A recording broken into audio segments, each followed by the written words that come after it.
Y que onda, continuamos con esta serie de preguntas. Ahora la quinta pregunta es: ¿puede coexistir la ciencia y la religión?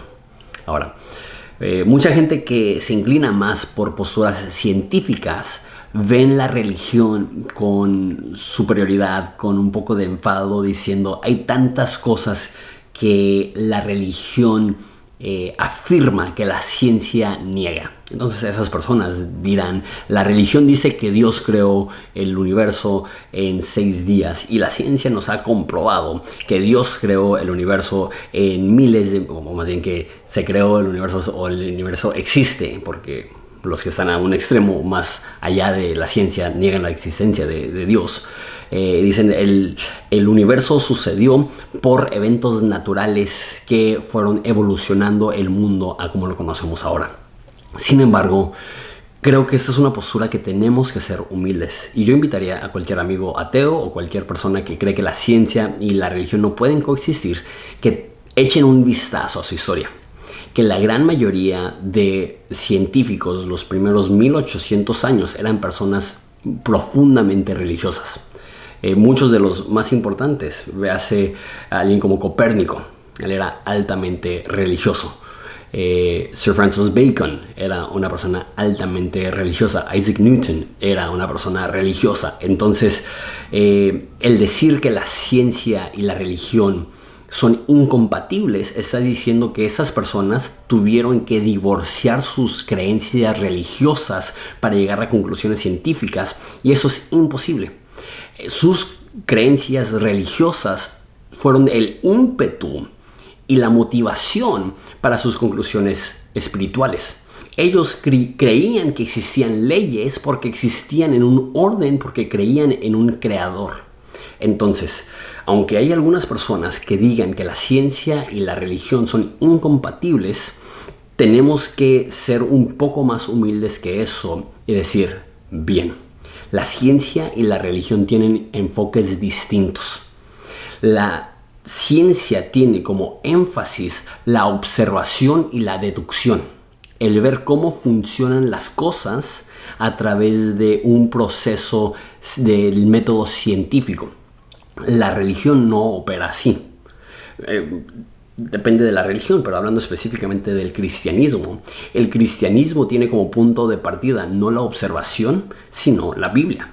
Los cristianos vemos la Biblia como la revelación divina de Dios a los hombres para poder entender lo divino, y en base a lo que dice la Biblia permitimos que eso pinte nuestra cosmovisión. Eso es muy diferente entre la religión y la ciencia. Sin embargo, puedes ser religioso y ser científico.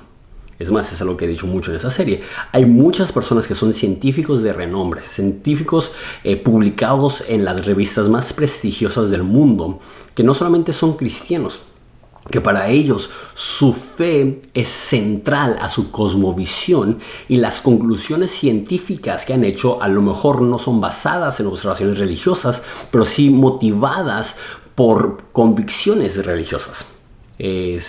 Una de las convicciones más grandes que hay para los religiosos, es decir, hay un Dios infinito que creó el universo de una manera compleja. Entonces, uno de los modos que yo puedo conocer mejor a mi Dios es analizando más profundamente la creación. Y entonces hay científicos que son altamente religiosos, y también hay personas religiosas que tienen un alto estima por la ciencia, que para que ellos lleguen a sus conclusiones teológicas no dejaron su cerebro en la puerta e entraron únicamente a través de los sentimientos, sino que hay muchos aspectos dentro de la religión que son conclusiones racionales, que bien quizá no son racionales científicamente hablando, pero sí son racionales en el sentido que utilizan las mismas leyes que la ciencia, de observación, de deducción, quizá no de leyes naturales, sino de estructuras divinas plasmadas a través de la Biblia. Entonces, puede ser religioso y amar la ciencia, puede ser científico y ser religioso.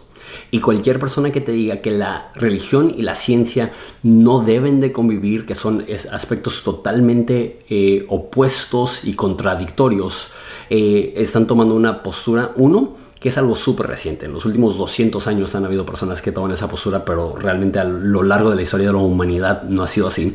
Y dos, no solamente es orgulloso, es crear una falsa dicotomía que de alguna forma tienes que negar la religión para entrar a la ciencia, o que tienes que negar la ciencia para abrazar la religión. Son dos carriles diferentes que en ciertos aspectos pueden causar una intersección donde la ciencia y la Biblia o la religión interseccionan, o también hay partes que simplemente van en paralelo, y al crecer en tu intelecto vas a crecer en tu fe, como esos científicos que ya mencioné, y hay algunas personas que al crecer en su fe, eso les va a provocar querer crecer en su intelecto. Quiero aprovechar que estoy hablando del tema para animarte. Si tú eres un cristiano, no le des la espalda al conocimiento, al crecimiento, a las opiniones de otras personas. Lee todo lo que puedas, aprende todo lo que puedas. El cristianismo necesita personas cultas, necesita personas preparadas, necesita personas que saben argumentar de tal forma que es evidente que tienen un alto estima, no solamente teológico, sino científico. Y a mí me ha tocado, cuando fui pastor en Horizonte, me tocó tener a muchos científicos en Horizonte. Ensenada es una ciudad con muchas universidades enfocadas en ciencia, y a mí me encantaba hablar con esas personas que sabían científicamente hablando 1000 veces más, 1,000,000 de veces más que yo, y ver cómo al mismo tiempo eran personas de fe con convicciones muy profundas. En resumen, la fe y la ciencia no son polos opuestos. Si tienen intersección, sí puedes poseer las dos con fervor, y no significa que son exactamente lo mismo. La Biblia no, o la religión no es ciencia, y la ciencia no es religión, pero puedes abrazar los dos al mismo tiempo. Dios te bendiga.